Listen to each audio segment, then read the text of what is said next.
Coming up on this episode of Falmouth in Focus, we attend a book signing of a former first daughter, celebrate the reopening of the newly remodeled Falmouth Station, and check out a new facility designed to accelerate oceanographic discoveries. All this and much more on this edition of Falmouth in Focus.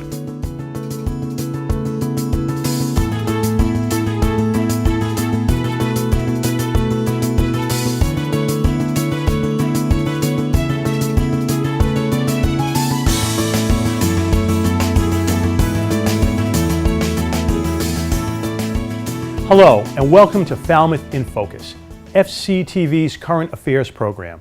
I'm Michael Kasparian, president of the Falmouth Chamber of Commerce. We start this episode at 8 Cousins, where Chelsea Clinton recently held a signing for her new children's book, She Persisted. A line was formed before the shop even opened, and FCTV was there to speak to some of those who came out to meet Ms. Clinton. We got together and decided we had to come and meet Chelsea Clinton, and just because it's so important to us, the whole idea of strong women, because we've got 4 strong ones right here in the future. Christine found out that this bookstore was hosting Chelsea Clinton, so we've obviously been for Hillary in this entire process, and she persisted as a family with lots of girl cousins. It's kind of a nice thing to be able to come do together. We're big supporters of her and her family, and so this is really exciting for us.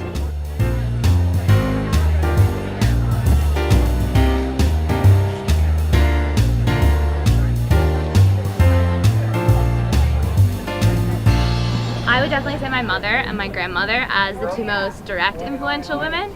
And talking about greater history, I definitely say Abigail Adams is inspirational. Well, my mom definitely, and then I'm a swimmer, so I really love Katie Ledecky. And do you have an inspiration besides your mom? Maybe, or your mom can be your inspiration. Yeah, it's probably my mom. Probably your mom, yeah. Probably my mom too. Probably your mom. I think my mom and my grandma's, and also just like UConn women's basketball team. They really changed the world in making how basketball's like good for women, I guess. Probably my mom for me, because she looks after me whenever she can, and she's very influential to me. I would say my mom and my grandmother, because they're a really big part in my life. I would also say my mom, because she inspires me a lot, and also Chelsea Clinton and Hillary Clinton. They both really are powerful women and inspire me.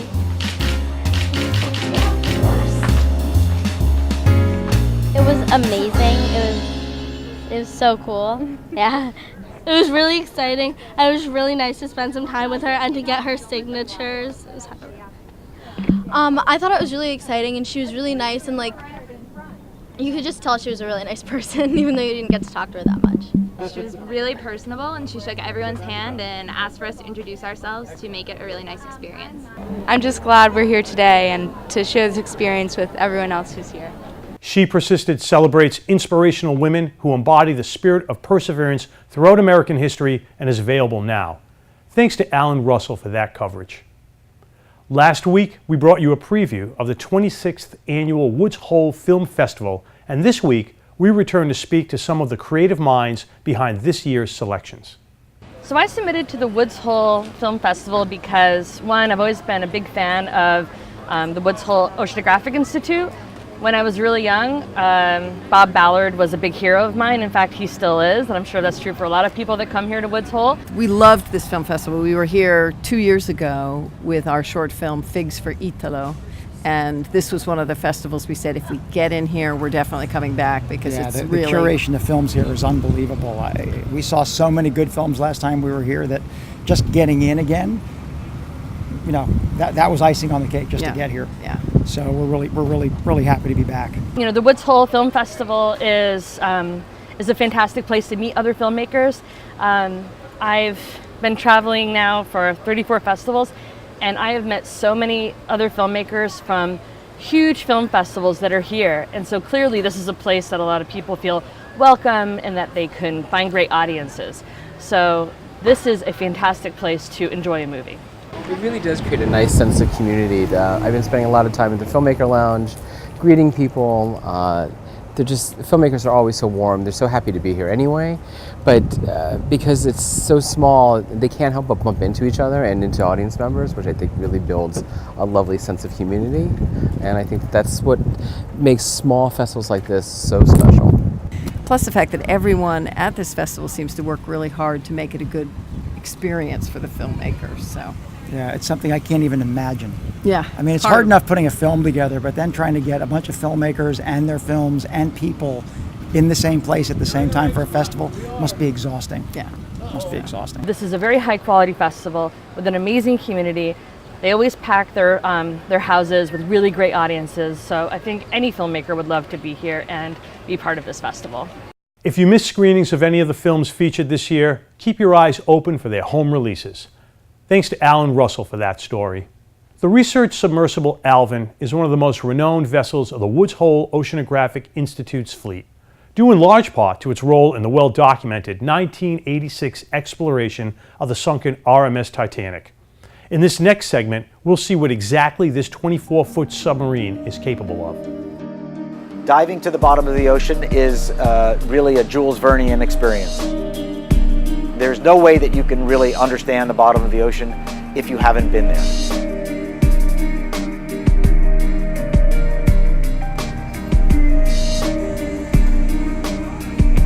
Have a great day.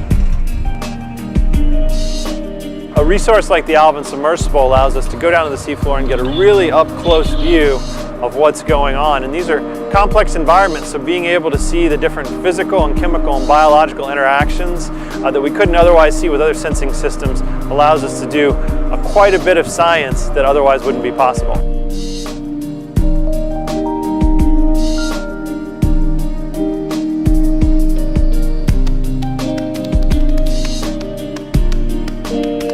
It's a conduit for imagination, so to speak. Alvin is easily the most famous submersible in the world, but it's earned that because it's been a workhorse for many years, and the new Alvin was designed to continue in that tradition. We finished the complete build in 2012, and that includes the interior that we see here, the placement of all the equipment, even the seating is brand new and designed to enhance the observer's experience underwater.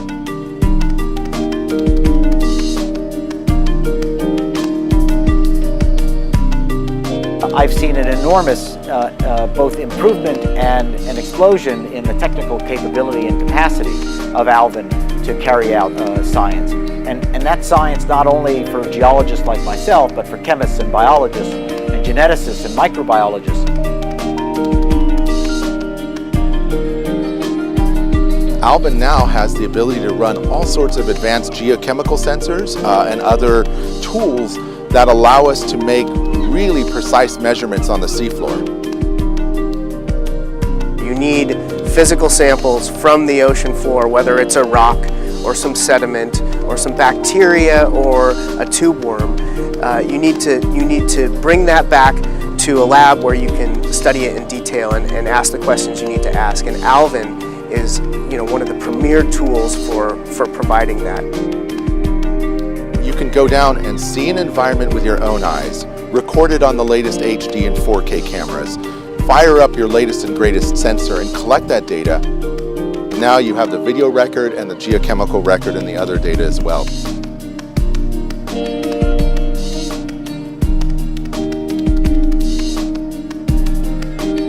The Alvin team, they're great. They're very knowledgeable, they're personable, they understand the human element of what it's like to physically go down there, what it's like to be a first-time diver. And then they also really value the scientific outcome, and they're very good at making suggestions to the scientists. The 3 vehicles in the National Deep Submergence Facility are provided to the entire community, supported by the National Science Foundation to get us access to the deep sea. Many of the questions that we're asking about the oceans, the health of the oceans, how they're formed, how they're changing, you need a presence there. You can't do it from afar, you need to be there. This vehicle, Alvin, all these vehicles really are your tools. They're not static systems, they're evolving all the time. Young scientists have the a great opportunity to direct the evolution of these vehicles going into the future, whether it's new sensors, new sampling methods, new operations, of using vehicles at the same time. You should make the most of these tools because they're exceptional scientific facilities that allow us to access the deep sea. Alvin has been in operation for over 50 years, and its upgrades ensure it will be a valued part of the Institute for some time. Thanks to the Woods Hole Oceanographic Institute for generously providing us with that piece. There are always topics to report on from Town Hall, and this week is no exception. Here are some updates from recent municipal meetings, chosen based on community impact. In last Monday's Selectmen's meeting, Department of Public Works Director Ray Jack gave a presentation to the Selectmen regarding Republic Services trash and recycling pickup. Mr. Jack discussed some delays and inconveniences for residents regarding these services after the July 4th weekend. Republic Services addressed the board about the one-day delay for trash pickup, stating the holiday weekend and rain event were the cause for the delay. The representative from Republic Services took responsibility for the delay and explained what they can do to prevent future delays due to these situations. It did take us 7 to 8 days to get caught up, and with that I'm profoundly sorry that it took place. But going forward, I think here's what we learned from it. On Fridays, because of the sheer volume in that area of town, we need to have 10 trucks on the road. So effective immediately, we have an additional trash truck and an additional recycle truck on the road every Friday. With that, I'd just say, sincere apologies from Republic that it did take place, but the good news is we identified what the issue was, and we've got a plan going forward to make sure it doesn't happen again. Just knowing that you're sensitive to all the problems and adjusting is very much appreciated. A representative from the Commission on Disabilities reported to the board about its mission and some of its key goals. The report included such actions as more efficiently identifying and helping those with disabilities in emergency situations, an inclusive playground, and prototype disabilities survey to better understand how Falmouth is serving its disabled community. The representative also noted a tour done with the Falmouth DPW, specifically noting places in Falmouth that need attention from the town to increase accessibility. The selectmen appreciated this information and urged the Commission to appoint liaisons to different departments and boards in town so they can be more proactive in addressing their concerns. Thank you for what you're doing for all of those disabled people. I mean, you're a voice for them, so you're not just a complainer. Well, I don't believe it's complaining. I think it's more trying to get to do the right thing, to be inclusive for all, in all areas. Very important. Greg Frazier, Director of Marine and Environmental Services, addressed the board over mooring concerns, including unused moorings, the long waiting list in Falmouth to obtain a mooring, and enforcement. Mr. Frazier introduced a report of recommendations from the mooring working group for the board to consider. Some recommendations included ceasing lateral transfer of moorings to non-family members, increasing fee citations for improper loaning of a mooring, and creating a pilot program which allows the town to assign unused moorings to those on the waiting list for one season, while keeping those individuals on the wait list. The regulations require that you have a registered boat associated with that mooring, not that you have to put the boat in the water. So you could have no boat in the water for, theoretically, for a decade and be in full compliance. Yeah, we have people, I know them, everybody knows them that have their boat in Florida. They decide for whatever reason not to bring it back up, but the boat is registered to the mooring. They have to also pay the applicable excise tax. If it's subject to excise tax, lots of boats are not because of the size or the value. The board decided to consider these options and take the recommendations from the working group, gather public input, and take action at a future date. To watch any of these meetings in their entirety, please visit FCTV's website at fctv.org to view the programming schedule. It's summer, and there's a lot happening here on Cape Cod. In this episode's calendar segment, we have several events to highlight. On Wednesday, August 9th, from 3 to 7 p.m., the Falmouth Public Library will be hosting 2 sessions of an exciting escape room experience for teens in grades 6 to 12. Wizard-themed puzzles and obstacles will be set up for participants to work together to solve and overcome within a specific amount of time. On Friday, August 11th at 8 p.m., the Marine Biological Laboratory will be having a lecture titled Exploring the Dynamics of the Unconscious Brain at Lilly Auditorium. Hosted by MIT and Harvard medical professor Dr. Emery Brown, this talk will outline the role oscillations have on brain activity and how doctors are able to manipulate them. On Saturday, August 12th at 8 p.m., Flapjack Comedy Productions hosts their Ladies of Comedy Night at the Seacrest Beach Hotel. Tickets are $25 and the show will feature the comedic stylings of Maureen Langin, Jane Condon, and Carolyn Plummer. Lastly, we have A New Horizon, an exhibition of Michael Marinin's stunning oil on copper paintings viewable at the Mesa Gallery here at FCTV throughout August. Right now, we're going to take a short break, and when we come back, we'll check out a program to promote positive role models, visit a new asset in the world of marine robotics, and celebrate Falmouth's newly renovated bus station. Stay with us. Hi, I'm Officer Clifford Harris of the Falmouth Police Department. I'm here to talk about bicycle safety. As the warmer weather approaches, the Falmouth Police Department would like to remind cyclists and motorists that they have a responsibility to follow the traffic laws. In Massachusetts, cyclists are held to most of the laws that vehicle operators must comply with. Cyclists, like motorists, can be issued a citation for violating traffic laws, including the failure to stop at a stop sign or red light, failure to yield on a left turn, failure to signal a turn, failing to stop for a pedestrian in a crosswalk, or riding on the wrong side of the road. Cyclists may not carry a bundle, bag, or package unless it is carried in a basket, rack, trailer, or other similar device. Any cyclist operating at night must have a white light attached to the front of their bicycle and a red light or red reflector attached to the rear of the bike. Anyone who is under the age of 17 is required to wear a properly secured helmet while on a bike. Motorists have responsibilities when it comes to cyclists as well. Motorists must yield to oncoming bikes when turning left. Before turning right, a vehicle operator must ensure that they are safely clear of any cyclists traveling in the same direction as them. Also, it is the responsibility of the motorist to make sure they leave a safe distance between any bikes that they pass. Finally, anyone opening their car door must make sure that it does not interfere with the safe movement of a bike. In closing, the Falmouth PD wants to make sure that motorists and cyclists share the road and obey the traffic laws so that we can all enjoy a safe and fun summer season.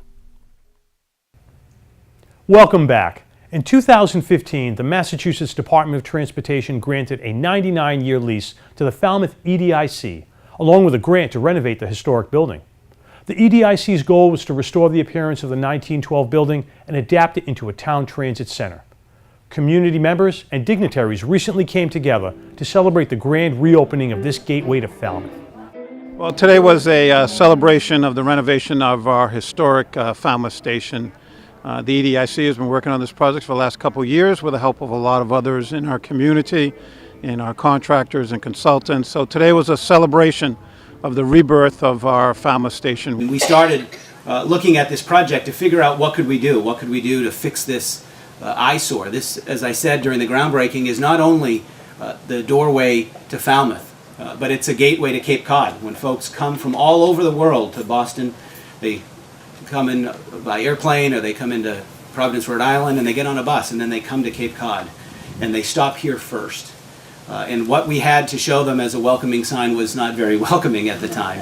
And so it was very important for us to work with Mass DOT to fix this building. But what we need to do now, we have local control, and that's what we want, because now it's up for us to take responsibility of this building so we're not going through a major renovation again.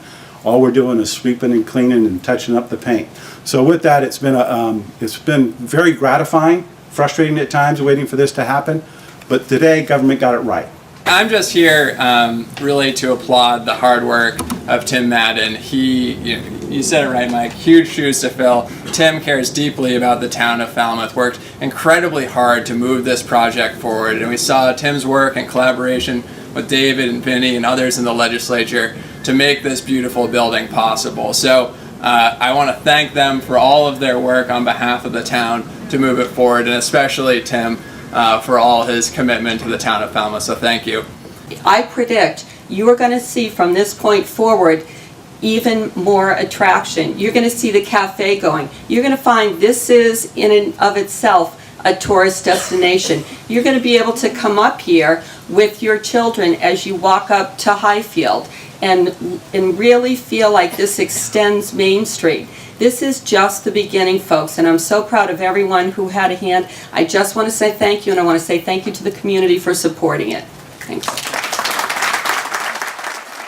Future improvements to the Falmouth Station will include a cafe and the addition of historic rail cars for public viewing. Thanks to Bob Fenstermaker for that story. The Woods Hole Oceanographic Institute celebrated the opening of DunkWorks, a state-supported research and development facility designed to boost innovation in marine robotics to drive the testing and rapid prototyping of new technologies. So my name is Judson Poole. I'm here at the WHOI DunkWorks Center, and I work in the Ocean Systems Lab, specifically the REMIS group. So the relationship between DunkWorks and REMIS is really that this is a resource that we have close by. This was partly state funded, and right now it's just available to WHOI employees, so it's been kind of nice to get in here and get out pretty quick. But we've been using the DunkWorks as a rapid prototyping lab. So right now we're in an era of advanced scientific innovation. Everything's happening really fast, and some of the projects that we're working on have to be done in a couple days. So we don't have the option of rapid prototyping outside of WHOI. Some lead times on rapid prototyping might be 2 weeks, 3 weeks, and the DunkWorks gives us an ability to design a part, come in here and prototype it in a day. And then, we'll be able to 3D print it or SLA print it and fit it, make sure it works, make sure it's going to actually be able to be implemented into a vehicle. And if it is, then we can go ahead and machine it right here. So something that might have taken 3 or 4 weeks only takes a day or 2. And that's huge. Also, as far as being able to implement sensors into the REMIS vehicle, some of the projects that we work on are with scientists, and they're not as well funded to be able to spend thousands of dollars on implementing a sensor. You want to be able to do it for $100 or $200, and this gives us the ability to actually do that for them and make sure they're not spending too much on just putting in a CT probe into a REMIS. So basically what we do is we actually try to modify the vehicle itself to implement different sensors, so that a scientist might be able to one day have a camera and some LEDs, and the next day take out the camera and replace the LEDs with something called an eco-puck, which basically measures the biological components inside of the water. So what the DunkWorks does is gives us the ability to actually create adapters so that we could actually just pull an LED out, and using the same holes that we were using for the LED, throw in an eco-puck. And that was actually a project that I did here 2 weeks ago. And it was something that if I had a shop do, it might have taken a week or 2 to get back to me, but I had it done in less than 8 hours. This is a model of REMIS 100, and basically what the vehicle does for us is we can actually create modules. So say you wanted a different nose, you didn't want the GoPros, you could take it off and put a different one on. Or you didn't want a sensor section, you could take this off and put a different section in. So forward of our dry payload, we can incorporate anything we want into the wet payload. And that's what DunkWorks does for us. It gives us the ability to rapidly create modules for the vehicle. The new lab will give marine scientists access to cutting-edge technologies and workspaces that will allow for a free-flowing stream of collaboration and innovation. Thanks to Jeff Wyman for that piece. The Falmouth Commodores, in conjunction with Gosnold of Cape Cod, recently held a pre-game event called Playing Above the Influence. Here, families and young people were given the opportunity to interact with role models, including members of the team, local police, and fire officials. I'm Patricia Mitro-Costas. I'm the Director of Prevention for Gosnold. And today we are hosting Playing Above the Influence with the Falmouth Commodores. It is a pre-game event that this is our 5th year doing, and the event is designed as a substance-free event, and we can interact with positive role models such as the Commodores and other members of the Cape Cod Baseball League. My name's George Yancha. I'm from Austin, Texas, an infielder here for the Commodores. And this is a great event for trying to get out in the community and kind of make a stand on stuff that doesn't need to be going on. And it's great to interact with the kids, and so they get a better knowledge of what actually can happen. And we have things like the fatal goggles, which is crazy that people can drive like that, and I think that's why we have so many accidents. So it's a great opportunity to kind of spread the word and let the knowledge get out a little bit of how serious of a problem this is. Some of the different pieces you'll see today, the Sheriff's Department is here to do a canine demonstration with their canine team. My name is Captain Barney Murphy. I'm with the Barnstable County Sheriff's Office Canine Unit. And today we're going to put on a little demonstration for the audience to show them what our canines are capable of doing. So we'll have 3 canines here. One is a narcotics detection dog and the other 2 are patrol dogs. The narcotics detection dog is trained to find the odors of narcotics, and when she does find them, she will get a reward of her food. We think it's very important to have some soft messaging in terms of prevention. It doesn't always have to be a hard sell message, that I think families learning to interact and to do things together and to communicate as a family is really important in terms of substance abuse prevention. Former Boston Celtic Chris Herron wasn't able to attend due to a family emergency, but the Commodores and Gosnold have stated they're already working out the details for their next community event together. Thanks to Andrew Burke for that piece. We're going to take another short break, and when we come back, we'll learn how one teacher at the T-Ticket School is forging a new generation of young musicians. Stay with us.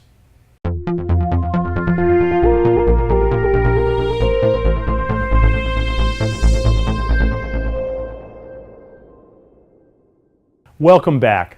The Falmouth Education Fund was established to enhance the educational experience in Falmouth by awarding grants for programs that would normally be outside of the school's budget. T-Ticket School music teacher Corey Charles spoke with us about how his grant for iPads and percussion instruments have opened up the doors of music literacy and discovery for his students.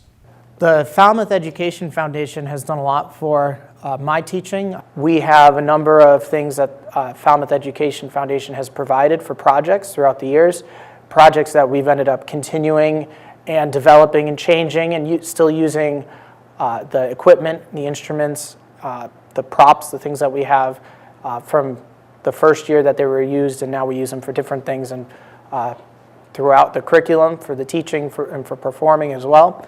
So in my first year that I got an FEF grant, I got 10 iPads from FEF. We've been using the iPads for teaching music literacy, having to write notation. We use some of the instrumental apps, including xylophone apps. We've used recording apps like GarageBand to record things and to use some of the smart instruments that they have to create beats like drum patterns and grooves, and being able to go on and do some harmonic things with their piano, smart piano, where you can click certain parts of the app and the music just plays for you, and then we can sing to it or we can improvise on another instrument to it. So a lot of really creative ways to use GarageBand on the iPads. And we use a couple other apps here and there, especially with the younger students, to be able to be creative in the music room, to make up songs and to play games that have apps that might make it more accessible or more exciting and engaging for them. I like when we do performances because we get to do acting, and we also get to play the instruments, and we also get to sing, and we get to dance and do all that kind of stuff. I like the scars, and I definitely like the xylophones, but I think probably the most fun thing is drums. We have 3 bass bars from Falmouth Education Foundation, which really play the very, very deep, low notes, so we can do more bassline patterns to be able to sing to or to move to or play other instrumental pieces with.